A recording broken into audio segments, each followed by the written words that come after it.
मैं अभी पोर्ट की विजिट करके आया हूं और गुजरात के लोगों को जब पता चलेगा कि इतना बढ़िया पोर्ट ये अदानी ने यहां केरल में बनाया है, ये गुजरात में 30 साल से पोर्ट पे काम कर रहे हैं, लेकिन अभी तक वहां उन्होंने ऐसा पोर्ट नहीं बनाया, तब उनको गुजरात के लोगों से गुस्सा शायद करने के लिए तैयार रहना पड़ेगा। അദാനി വളരെ വേഗത്തിൽ നമ്മുടെ വിഴിഞ്ഞം പോർട്ടിന്റെ നിർമ്മാണം പൂർത്തിയാക്കി. 30 വർഷമായി ഗുജറാത്തിൽ അദാനിയുടെ പോർട്ട് പ്രവർത്തിക്കുകയാണ്. എന്നാൽ ഇത്രയും വലിയ പോർട്ട് അദ്ദേഹം നിർമ്മിച്ചു നൽകിയത് കേരളത്തിലെ വിഴിഞ്ഞത്താണ്. ഇക്കാര്യത്തിൽ ഗുജറാത്തിലെ ജനങ്ങളുടെ പരാതി അദ്ദേഹം കേൾക്കേണ്ടി വരും. हमारे मुख्यमंत्री जी से भी मैं कहना चाहूंगा, आप तो इंडी अलायंस के बहुत बड़े मजबूत पिलर है, यहां शशि थरूर भी बैठे हैं, और आज का ये इवेंट कई लोगों की नींद हराम कर देगा। നമ്മുടെ എയർലൈൻസുമായിട്ടുള്ള ബന്ധപ്പെട്ട പ്രശ്നങ്ങൾ, അതുമായി ബന്ധപ്പെട്ട കാര്യങ്ങളിലും ആവശ്യമായ ശ്രദ്ധ നൽകണം. He could not.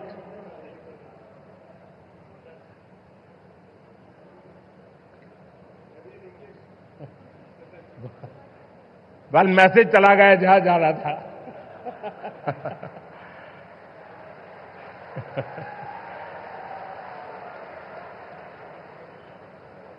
साथियों, पोर्ट इकोनॉमी की पूरे पोटेंशियल का इस्तेमाल तब होता है जब इंफ्रास्ट्रक्चर और ईज ऑफ डूइंग बिजनेस दोनों को बढ़ावा मिले। पिछले 10 वर्षों में यही भारत सरकार की पोर्ट और वाटरवेज पॉलिसी का ब्लूप्रिंट रहा है। हमने इंडस्ट्रियल एक्टिविटीज और राज्य के होलिस्टिक विकास के लिए तेजी से काम आगे बढ़ाया है. സുഹൃത്തുക്കളെ, പോർട്ട് ഇക്കോണമിയുടെ മുഴുവൻ പൊട്ടൻഷ്യലും ഇപ്പോൾ പ്രയോജനപ്പെടുത്തുകയാണ്. ഇതിനുള്ള ഇൻഫ്രാസ്ട്രക്ചറും ഈസ് ഓഫ് ഡൂയിങ് ബിസിനസ്സും രണ്ടും പുരോഗമനത്തിലേക്ക് സഞ്ചരിക്കുകയാണ്.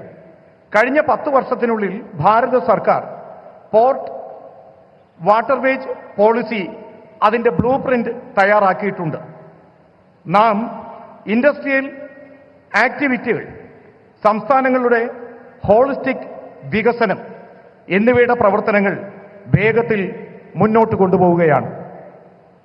भारत सरकार ने राज्य सरकार के सहयोग से सागरमाला परियोजना के तहत पोर्ट इंफ्रास्ट्रक्चर को अपग्रेड किया है, पोर्ट कनेक्टिविटी को भी बढ़ाया है. पीएम गति शक्ति के तहत वाटरवेज, रेलवेज, हाईवेज और एयरवेज की इंटर कनेक्टिविटी को तेज गति से बेहतर बनाया जा रहा है.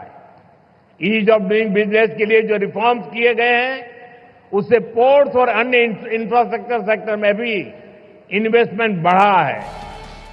ഭാരത സർക്കാർ സംസ്ഥാന സർക്കാരുകളുടെ സഹകരണത്തോടുകൂടി സാഗർമാല പരിയോജന അതിന് കീഴിൽ പോർട്ട് ഇൻഫ്രാസ്ട്രക്ചർ അപ്ഗ്രേഡ് ചെയ്യുകയാണ്. പോർട്ട് കണക്ടിവിറ്റിയും വർദ്ധിപ്പിക്കുകയാണ്. PM ഗതിശക്തി പദ്ധതിയുടെ ഭാഗമായി വാട്ടർവേസ്, റെയിൽവേസ്, ഹൈവേസ്, എയർവേസ് ഇവ തമ്മിലുള്ള ഇന്റർ കണക്ടിവിറ്റി അതിവേഗം മുന്നോട്ട് കൊണ്ടുപോവുകയാണ്. ഈസ് ഓഫ് ഡൂയിങ് ബിസിനസിനായി നടത്തുന്ന റിഫോമുകൾ ഇതിലൂടെ പോർട്ടുകളും മറ്റ് ഇൻഫ്രാസ്ട്രക്ചർ സെക്ടറും അവിടെയുള്ള ഇൻവെസ്റ്റ്മെന്റ് വർദ്ധിപ്പിക്കുകയാണ്. इंडियन सीफेरर्स, उनसे जुड़े नियमों में भी भारत सरकार ने रिफॉर्म्स किए हैं और इसके परिणाम भी देश देख रहा है. 2014 में इंडियन सीफेरर्स की संख्या 1.25 लाख से भी कम थी. अब इनकी संख्या 3.25 लाख से भी ज्यादा हो गई है। आज भारत सी फेयरर्स की संख्या के मामले में दुनिया के टॉप 3 देशों की लिस्ट में शामिल हो गया है। ഇന്ത്യൻ കടൽ യാത്രക്കാരുമായി ബന്ധപ്പെട്ട നിയമങ്ങളിലും ഭാരത സർക്കാർ മാറ്റം കൊണ്ടുവരികയാണ്. ഇതിന്റെ മാറ്റം രാജ്യത്ത് കാണാനാകുന്നു. 2014 ഇന്ത്യൻ സീ ഫെയേഴ്സിന്റെ എണ്ണം 1.25 ലക്ഷത്തിൽ കുറവായിരുന്നു. എന്നാൽ ഇപ്പോൾ ആ എണ്ണം 3.25 ലക്ഷത്തിലധികം വർദ്ധിച്ചിട്ടിരിക്കുകയാണ്. ഇന്ന് ഭാരതം കടൽ യാത്രക്കാരുടെ സംഖ്യയുടെ കണക്കിൽ ലോകത്ത് ആദ്യത്തെ 3 രാജ്യങ്ങളുടെ ലിസ്റ്റിൽ ഉൾപ്പെടുന്നു.